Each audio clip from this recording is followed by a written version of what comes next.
I don't think you know anything about Harry Styles. Our communities. Gonna talk about it again, so I told y'all so. Our culture. I am a Sam Smith. I will be Sam's representative. Our story. It's also not a requirement for you to agree our opinions. This is the Culture Report.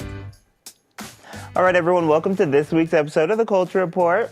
We have a whole lot to get into, including an update on the kiss heard around the world. A controversial World Cup kiss. Yes, that happened a few weeks ago. We'll get into that. But first, Jamal found another reason to talk about Beyoncé, and I'm not mad about it. So, I mean, the Renaissance World Tour has been taking over the world. We love it, we love it, we love it. Mm-hmm. And she had a show in L.A. So, after the show in L.A. this past week, there was some debate on social media about whether Beyoncé's background on tour was a pride flag. So this discussion was sparked after Beyoncé had a surprise guest performance from Offset, DJ Khaled, Lil Wayne, and a few others.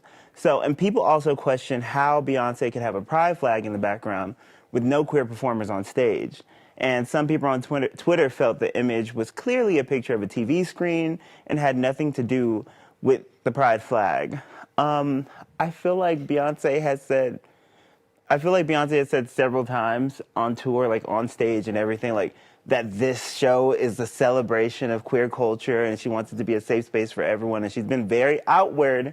Non-gendered bathrooms and everything, right? Yes. The whole Renaissance album is for the queer community. Like, Yes, that's what it celebrates. It's based on like black queer culture, like the ballroom culture. So like, yeah, it's a pride flag. And I mean, Google is free, y'all. Like I did a little bit of research. Like if you want to see, okay, first of all, what y'all are referring to for the people that say it's like a little TV screen, what y'all are talking about is like the TV bars. I think it's called the SMPTE.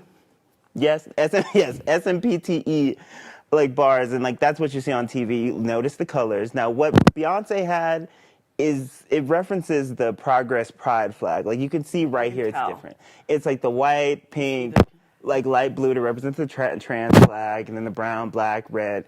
Come on, literally, it mirrors the color in the exact order it's clearly supposed to be. And yeah, it's a play on the TV, clearly. That's what the thing is. I feel like there's just finding a reason to like start, I don't know. There's just always a reason to come after Beyonce if they have the chance. After Beyonce. And Beyonce's been celebrating queer culture the whole time. Backup dancers. She gives all these people like a platform to share their craft. I've been to the show and like... You went? At like the end of the show, she like celebrates like the queer dancers in her show, you know? Like they all do a special dance and they're all like, everyone's like, woo! So like, there is like a celebration and a spotlight for that community. You've been to the concert already, Yeah. right? I mean, how did it feel? Is it, LGBTQ friendly? Yeah, I think so. I don't see how it could not be. Yeah, and even if the guest performers weren't the most like queer-friendly people, I mean, people just like to have a good time. I feel like could it have been a little more well thought out? Sure, but people just like a good surprise and a good time. So leave Beyonce out of this, okay? Right. And one of the biggest stories of the night to come out of Beyonce's birthday show was Kylie Jenner and Timothée Chalamet. So it's no surprise that the two are together. They've been seen spotted having secret lunches for months. But the pair decided to use Beyonce's big night to seemingly hard launch their relationship. So the two were seen canoodling in VIP, as you can see. And it sparked yet another discussion about Kylie using black women for her personal gain. And do you think that this was intentional? We know that the Kardashians are they know how to navigate the social, do you really think that they were like, oh yeah, we're going to do this for publicity? Like, Absolutely. This is it. Does she have like a new makeup line coming out or No. something? Oh my goodness. It's her moment to shine, Beyonce. It's her birthday. It's like people need to be talking about the show and I don't know, just to focus it on Kylie. She was trending all day. She's the number one trending topic on X, also known as Twitter. So, yeah, I don't know. I feel like it was intentional. I mean, the Kardashian Jenners, they obviously know what they're doing at all times. I mean, we also have to put, I don't know if Timothy has something coming out, Willy Wonka. Dune 2, which is on pause right now. But I feel like that was not the time. I know everybody was showing up. Maybe they just all wanted to show up and show out since all the celebrities were there. Angela Bassett, Leonardo DiCaprio, Pedro Pascal. It was the event to be at. Katy Perry, Hailey Bieber, Justin Bieber. It was crazy. It was such a good time. Kylie, do better. The idea of Pedro Pascal getting down to Beyonce, though. I know, it was very iconic to see. And over the past several months, people have been comparing Beyonce's Renaissance World Tour with Taylor Swift's Eras Tour, saying that it hasn't gotten as much media attention as Taylor's.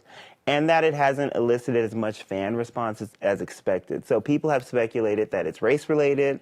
Others, very few, think Beyoncé might be getting up there in age and might not be able to perform or sell out, arenas like she used to, which is pure clownery. Like, Beyonce is like, what do you mean? Can we stop comparing the two? Stop first comparing of all, them. Let's stop comparing the two. I've seen so many things like, oh, look at this video of Taylor. Beyonce could never do that, and vice versa. Let's just stop. They're both great performers. They're both great singers. Let's just stop comparing them. But it is true, though. You've seen like more states do more things for Taylor, like naming like blocks after them. And I know you mentioned that Beyonce has gotten a little bit of that, but not even close. No, there does seem to be more fanfare about Taylor, and I feel like I think it's a trend, though. It's Taylor trendy. thing. It's like the younger fan base has like made it like blow up on TikTok, and they have different trends they're doing, and I feel like the younger fan base is really important in that. Like, it's important. It's an important element. I'm not sure what's moving it, but I sure hope it's not age because she's amazing, and everybody that's talked about absolutely that show. Nobody, come on.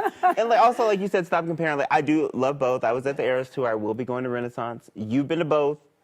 Spectacular shows. They're both spectacular. They're, Beyonce has the vocals. Taylor's a really good performer. I mean, they're both. I mean, Beyonce has the vocals. Taylor's not really a vocalist, but she is a performer. She knows how to put on a show. She knows how to perform. She's really good with the crowd interaction. She makes you feel like you're y'all part are of the besties. yeah, exactly. Like she has to light up bracelets so she can see you in the crowd. Beyonce, she has the spectacular. She has the outfits.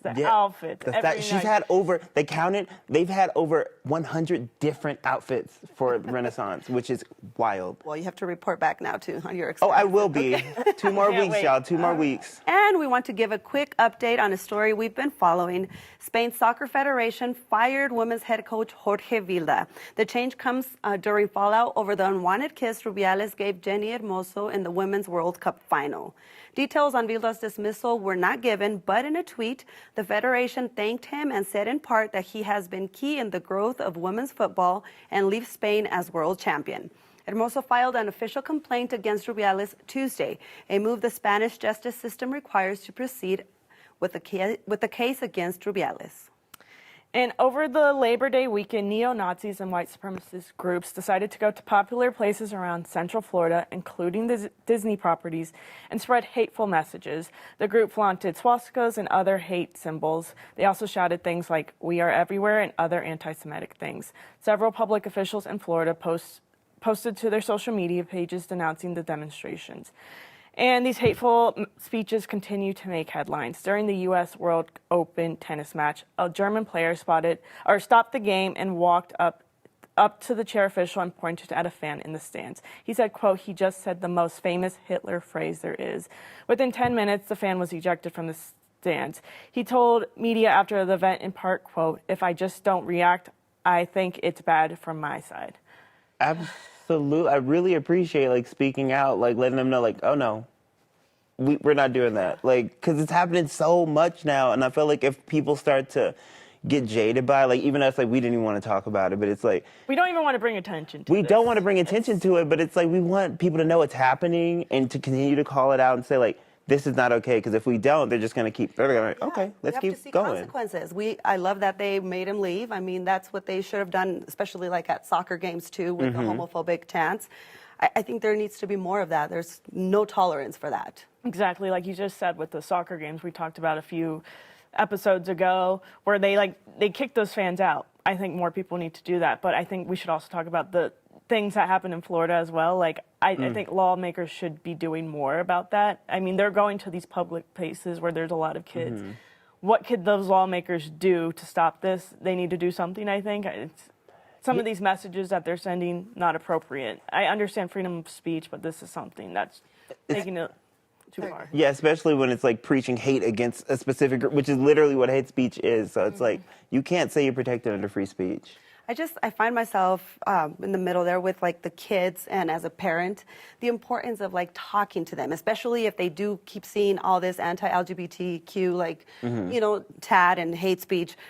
Talk to your kids. I mean, that's one of the things. I have a kid, and she is LGBTQ. from the LGBTQ community, and I just find it that she needed that safe space, so that's why it's important to talk to them when they're young. They hear these speeches. You need to put it into perspective for them so they don't spread those messages. And obviously, this hatred has even caused Canada to stop, wanting to have travelers come in. So Canada just issued a travel advisory to the U.S., warning members of the LGBTQ plus community that some states have enacted laws that may affect them. Those traveling to the U.S. are asked to check local laws before traveling. Back in May, the NAACP issued a similar advisory warning Black people on traveling to Florida. So, obviously, people are seeing the things that are happening, like we saw in Florida, the neo-Nazi protests or whatever it is. People aren't going to want to go to those states, obviously. I don't blame them. No. I don't blame them. This is similar to what the NAACP did when they were warning people against Florida. So I'm like, if I were from a different country, I probably wouldn't be too excited to come here. Especially if I feel like I'm going to be attacked in the middle of the street just for being who I am. Granted, that could happen anywhere, but especially at the rate we've been seeing it happen here. You see it more often here, more and more in every day, Yeah, no, it's embarrassing to be seen that way too by other countries. I hate that we're like a developed country. Right. I felt like we were like so far ahead in many things, especially with like people's, civil rights and LGBTQ rights, and then now we're like backtracking.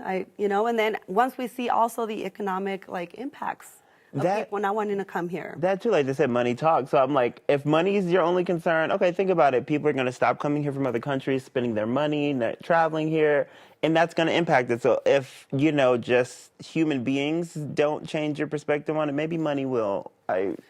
Maybe money will, child.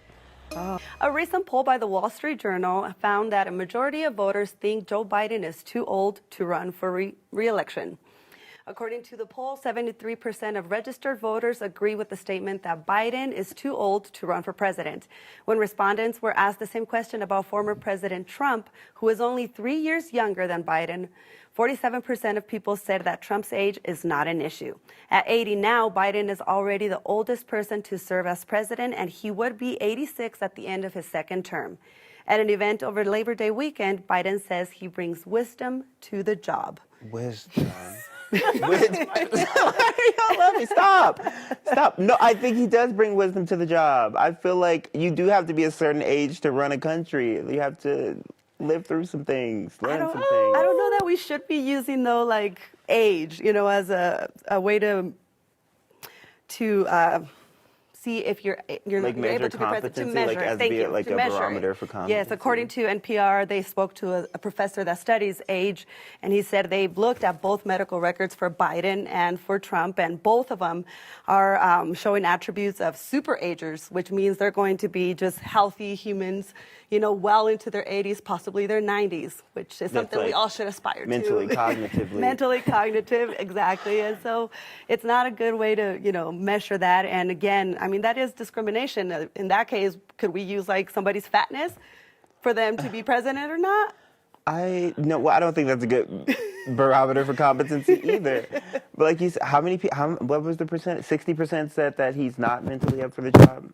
It was 73%. Oh, actually, for the mentally, it was 60%. And then for 73% said he's not good to be reelected as president. But there has to be a limit on how old people are to run the country, I think. I don't know. I don't know if you guys agree or not, but... Wait, 49% say... That Trump is not mentally up for the job. Okay. Well, 60% said Biden not. My issue, not issue, but my concern with Trump is not, I guess, if he's mentally up for the job, but I feel, personally for me, I don't know if he's morally up for the job.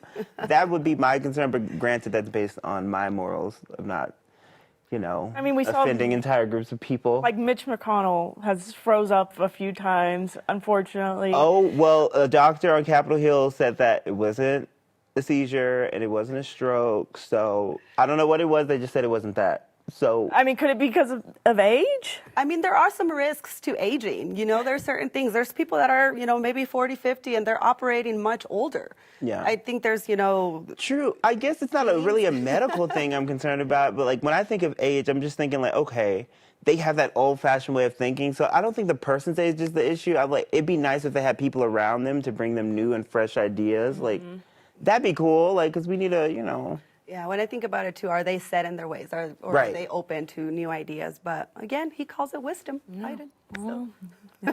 All right, guys, let's go ahead and hop into our good news of the week.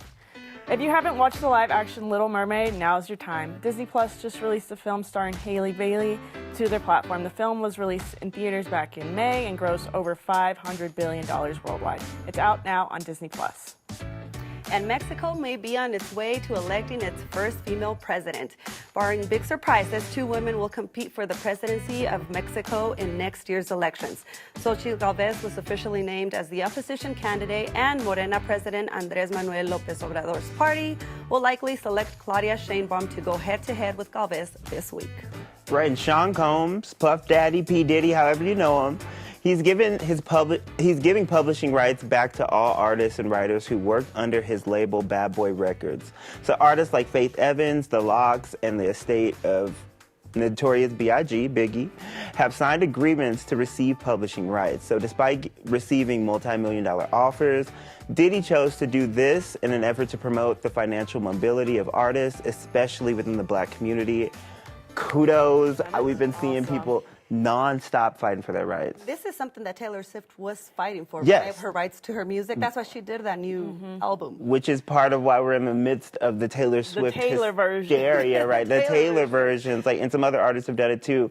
Like JoJo has re-recorded because they want, ownership of their own music, and they want to be able to make, like, money on their own music. Because I know record labels take, like, when they get those streams and they buy albums, record labels take a lot of the profit. So this way, they get to control what they do with their own music, and they also get to profit from it. Go Diddy. As they should. So thank you, Diddy. We love you for that. All right, and thank you so much for joining this episode of The Culture Report. We'll be back to continue the conversation next Thursday right here on 9 News Plus and 9news.com.